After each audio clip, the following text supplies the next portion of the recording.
All right, guys, good morning.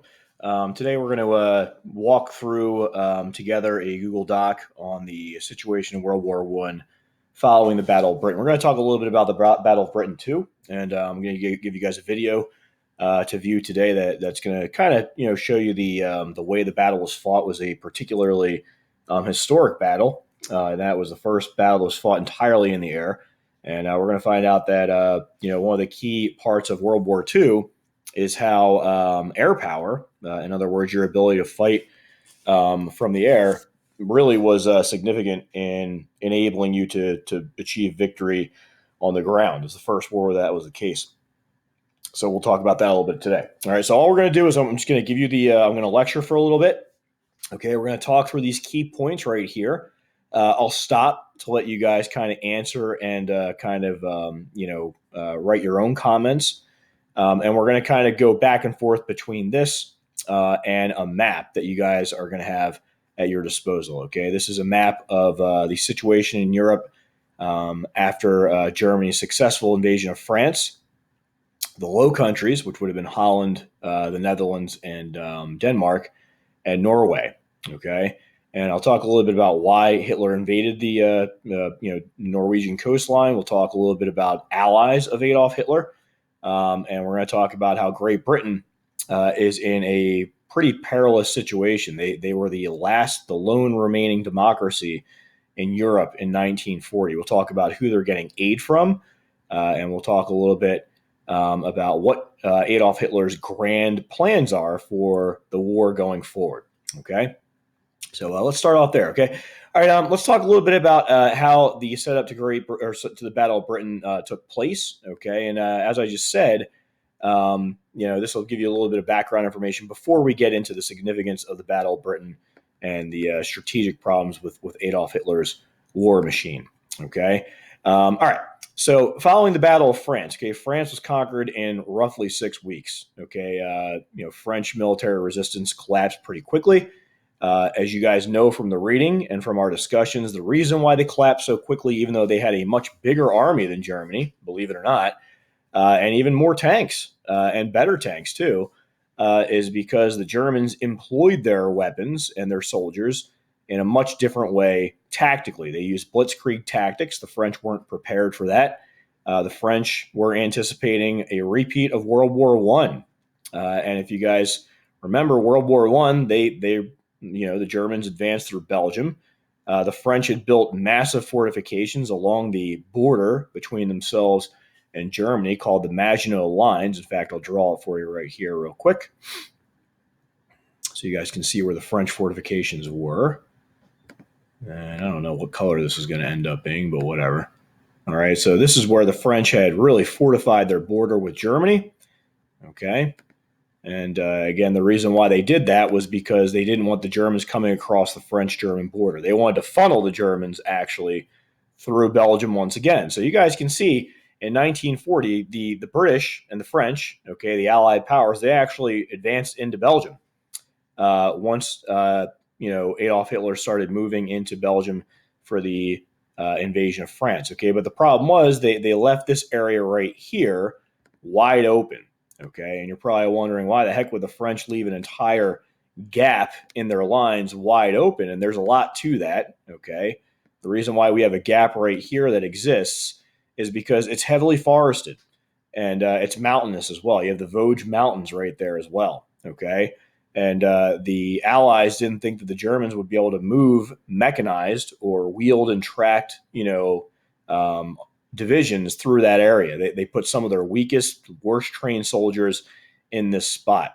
Well, obviously, Adolf Hitler wasn't playing according to the French rules. And you guys can see he actually advanced right through that gap, got behind the Allies, crushed the Allied forces in Belgium. And the British, you guys can see this little arrow right here. That's the retreat from Dunkirk, which there's a movie that came out a couple of years ago about the evacuation of the British forces from Dunkirk.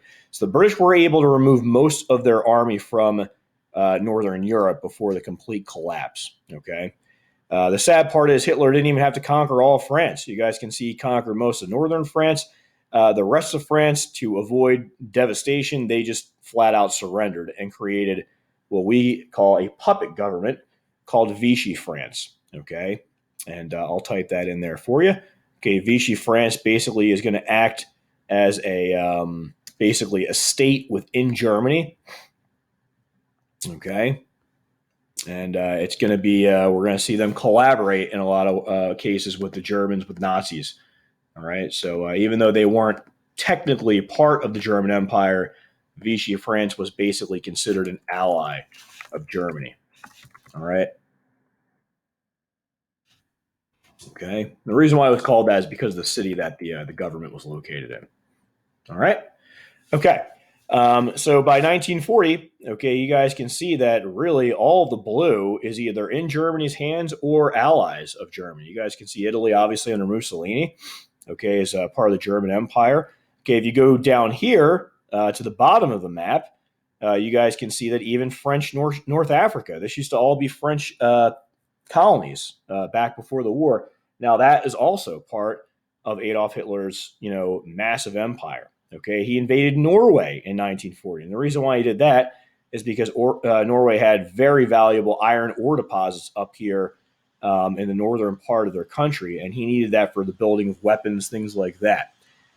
He cemented an alliance with Romania, okay, and also with Hungary, and the reason why he did that is because Romania had vast oil fields that, again, Hitler was going to need for mechanized warfare. And you're probably wondering, why does he need all this stuff? He's already got basically all of mainland Europe under his control. He's got an ally in the Soviet Union now.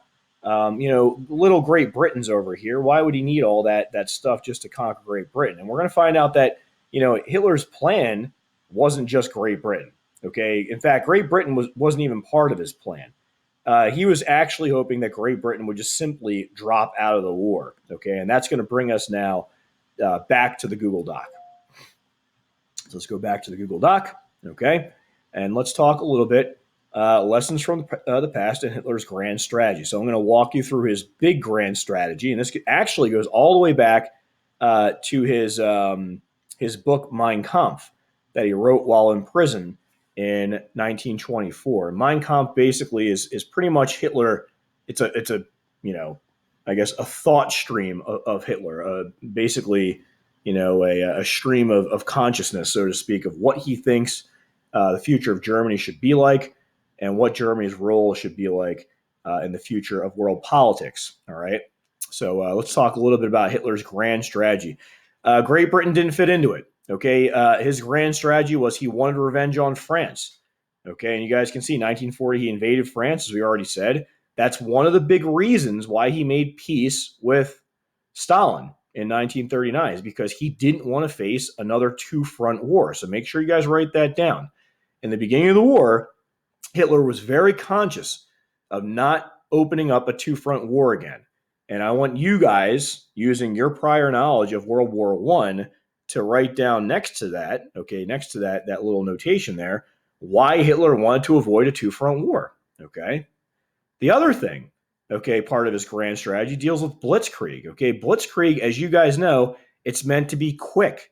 It's meant to win lightning wars, wars that don't last a long time. Okay, and why would Hitler not want wars that last a long time? And again, think back to 1914 to 1918, World War I. What type of war was that? Why did Germany lose it? And why is Hitler trying to avoid a long, drawn-out war on two fronts? Okay, so take a minute to jot down some thoughts there. You guys can pause me while you're doing that, and I'll move forward.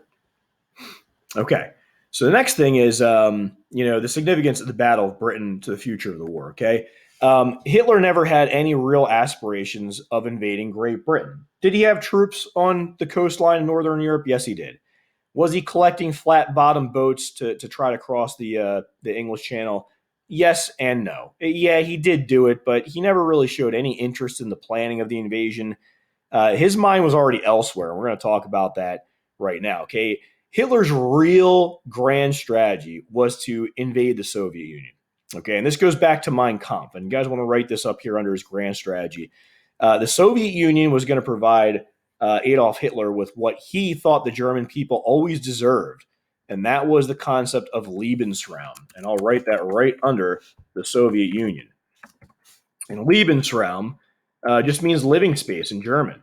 So he actually wanted to invade the Soviet Union because he wanted to have more territory for the German people. Now, why would German people need more territory? His theory was that the Germans constituted a master race and that they were not obligated, but they deserved more land, that the German Empire was too small for this great race of people. They needed more farmland, and he particularly had his sights set on the Ukraine down here, okay, the vast wheat fields of the Ukraine. All right, now, in order to take over this area, he would have to do it through military force. So even though he signed the non-aggression pact with Stalin in 1939, he already had aspirations of invading the Soviet Union. This was going to provide the German people with the Lebensraum, or living space, that he promised them. Okay. Now, in order to move Germans into the area, okay, I think you guys can probably start to guess what plan he had for the people that already lived there. And make sure you guys write this down. The war against the Soviet Union was going to be a war of annihilation. Okay. He wanted to clear these areas out. And he's already doing this in Poland, by the way. He wanted to clear these areas of their current inhabitants to make way for German colonists. Okay. And they had already started this process in Poland. All right. They had already, started, doing ethnic cleansing in Poland. They had order police in Poland that were going through and either eradicating Poles. They were rounding up Jews and people of different ethnic and religious backgrounds and exterminating them. Okay, so even in 1940, the Germans are already starting on their program of annihilation in Poland, which is what they have planned essentially for the people of the Soviet Union. They saw the people of the Soviet Union as an inferior race. They thought that communism was Hitler thought that communism was a Jewish plot for world domination, which obviously is absurd. Okay, but this is one of his crackpot ideas that the Nazi people, or his Nazi followers, basically fell into. Okay, so that was what Germany he already wanted and had his eyes set on the Soviet Union. So during the Battle of Britain, okay, while Hitler and Stalin were still allies, Hitler really didn't care. He was hoping that Britain would just quit the war. Okay, two things happened. Okay, the first phase of the Battle of Britain, you guys are going to see this in the film that I'm going to assign for you guys. The first phase of the Battle of Britain, he did it right. Not he, but his Air Force, the Luftwaffe, did it right. They attacked British airfields. They attacked British industry that built airplanes. And the reason why they did that is because Hitler wanted to establish, the Luftwaffe wanted to establish air superiority over Britain in anticipation of invading Great Britain. Okay. Now, Hitler became very impatient. Okay, within a couple of months, it didn't really seem to be going the way he wanted. The RAF, or the Royal Air Force, as you guys are going to learn from the video, was pretty well prepared to deal with the Luftwaffe. He had German bombers flying really long missions across the English Channel. The German fighter aircraft that protected the bombers, they really had a very short amount of fuel, so they couldn't really escort these bombers deep into to British territory. So it really became kind of a turkey shoot for the British fighter planes in the RAF. They shot down, hundreds of German bombers in a couple of weeks. Hitler started to become impatient. So he said, you know what? Instead of bombing, industrial targets and airfields, let's try to terrorize the British people into quitting the war. And the way he did that is he said, you know what? Let's bomb London, which sounds like a good idea, but it's going to have far-reaching ramifications, okay? By bombing a civilian target, London has very little industrial, it does have industrial capacity, okay? But as far as, making war and most of the British plane manufacturing plants, their oil fields, were located elsewhere in Great Britain. Most of them were up here in Manchester, Leeds, okay? Liverpool was a big shipping industry, Newport, same thing. Okay, down here in London, there wasn't a whole heck of a lot of industry. This was basically Hitler using force to try to terrorize the British people into quitting. And it actually had the opposite effect. Okay, it really just pissed them off, and it made them want to fight back even harder against Germany and Adolf Hitler. Okay, so long story short, the Battle of Britain was an abject failure for Germany and the Luftwaffe. They lost about 2,000 aircraft, but more importantly than the aircraft, since they were flying into British territory, when these aircraft got shot down, if their pilots bailed out, they were now prisoners of war for the rest of the war. Okay. It wasn't like in France, where if a pilot got shot down, you reconquered it anyway, and these guys got, basically bailed out of prison and put back into the Luftwaffe. If they lost a Luftwaffe pilot, and these are the best pilots in the world at this moment, they were irreplaceable. So Hitler lost about 2,000 irreplaceable men and the equipment that they flew. Okay. More importantly, while the Battle of Britain wasn't going so well, he already shifted his sights towards the Soviet Union and told his generals to draw up plans to invade the Soviet Union. So let's get down now into strategic problems with Hitler's war machine. Okay. Couple of things from the Battle of Britain that became pretty clear. Germany didn't have any strategic long-range bombers that could handle deep flights into enemy territory. That was one problem right there, okay? And what I want you guys to do is that fact alone, why is that going to make it very difficult to be successful in the vast terrain of the Soviet Union when they invade the Soviet Union, okay? The other thing is, Adolf Hitler, it's 1940, and he has not geared up his economy, his industries, and his people to a total war footing. Okay, he doesn't have people working long hours for mass production of tanks and airplanes. And the reason why he didn't do that, and you guys want to write that down, is because he doesn't want to make war unpopular. He wants war to be fun and quick and exciting. He doesn't want to get again into a long drawn out war.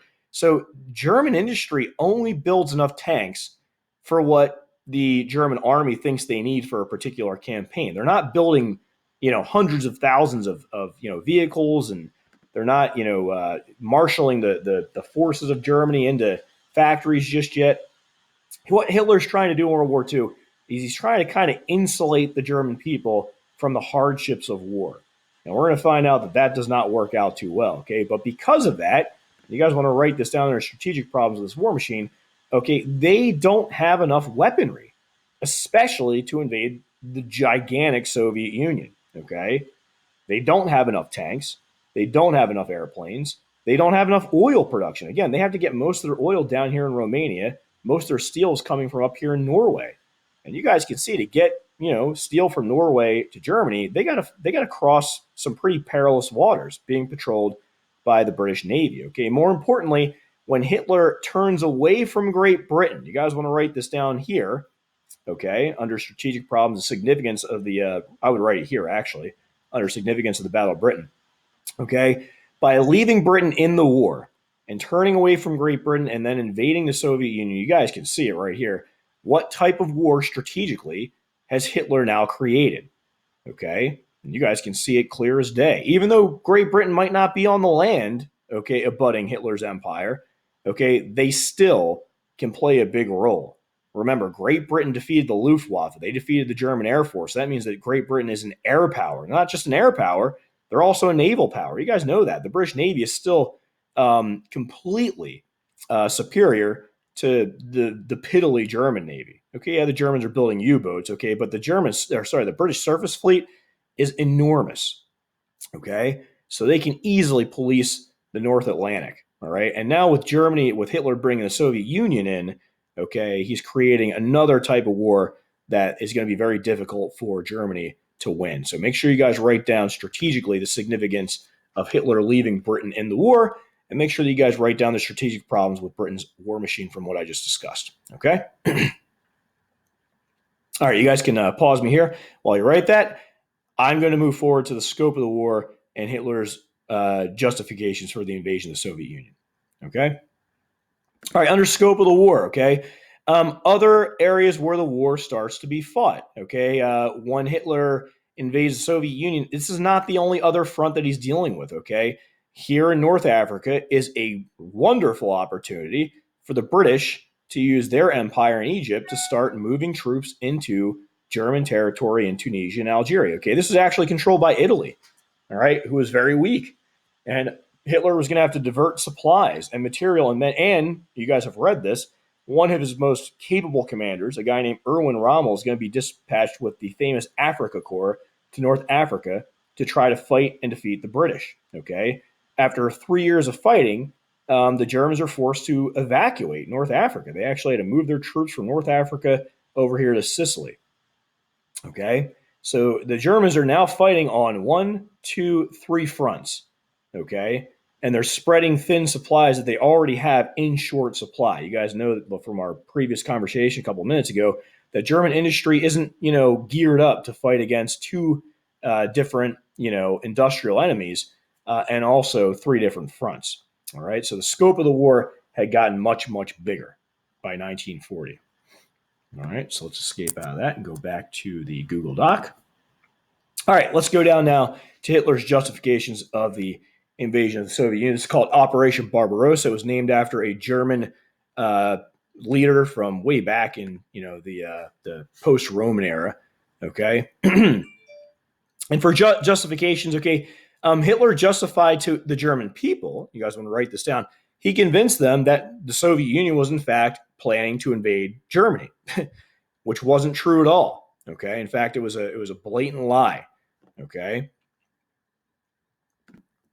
In fact, when you look at what's really going on, okay, the reality is that the Soviet Union under Stalin, they made the deal with Hitler because they couldn't go to war with Nazi Germany. Okay, Stalin had purged or gotten rid of all of his commanders because they weren't loyal to him in 1937. He was still rebuilding the Red Army, the Soviet Red Army. Stalin had no notion of going to war with Adolf Hitler. He was actually going to honor the 10-year non-aggression pact that he made because he needed to finish up the 5-year plans of industrializing and modernizing the Soviet Union. He had to rebuild his army.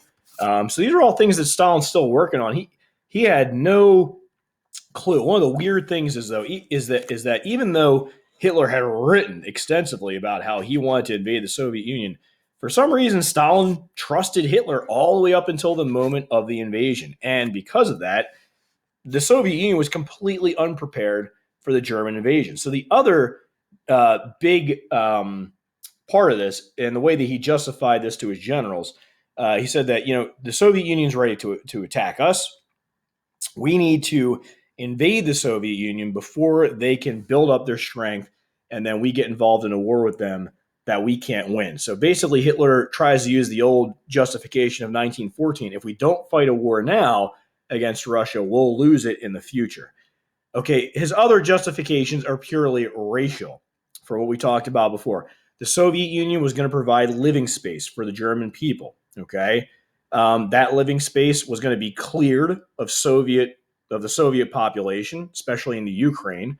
Okay, and German people were going to recolonize those areas and start living in it. All right, you guys can probably start to figure out what other phase of the war starts in the Soviet Union and in Poland. Okay, this is where the Holocaust gets started.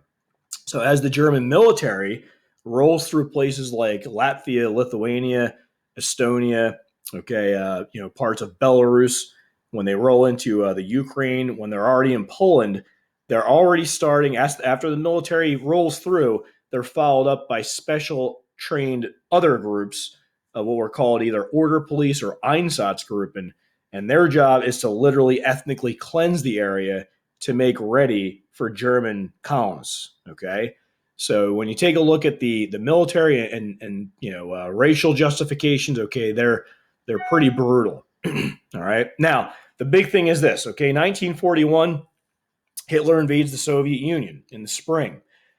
Strategically, this creates the very thing that he promised Germany and his military establishment that he would avoid: getting involved in wars against countries that he can't beat.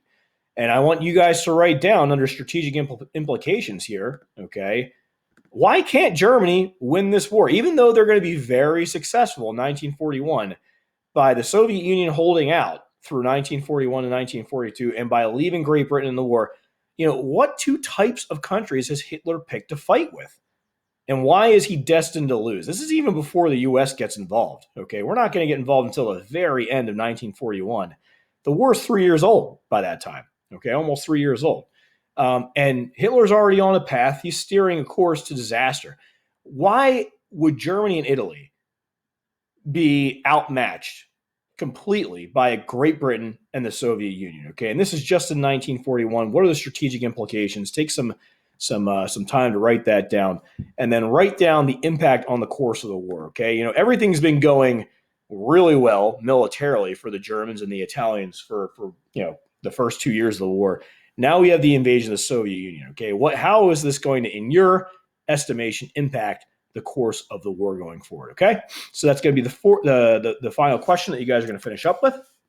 All right, and that's going to be today's lesson. Okay, so when you guys are done that, okay, this is your notes, but I want you to submit it. I'll give you guys 5 points for it, but make sure you guys know it, okay, because we are going to have a quiz next week, all right, on the first phase of the war, okay? And that's it for today, all right? So have at it.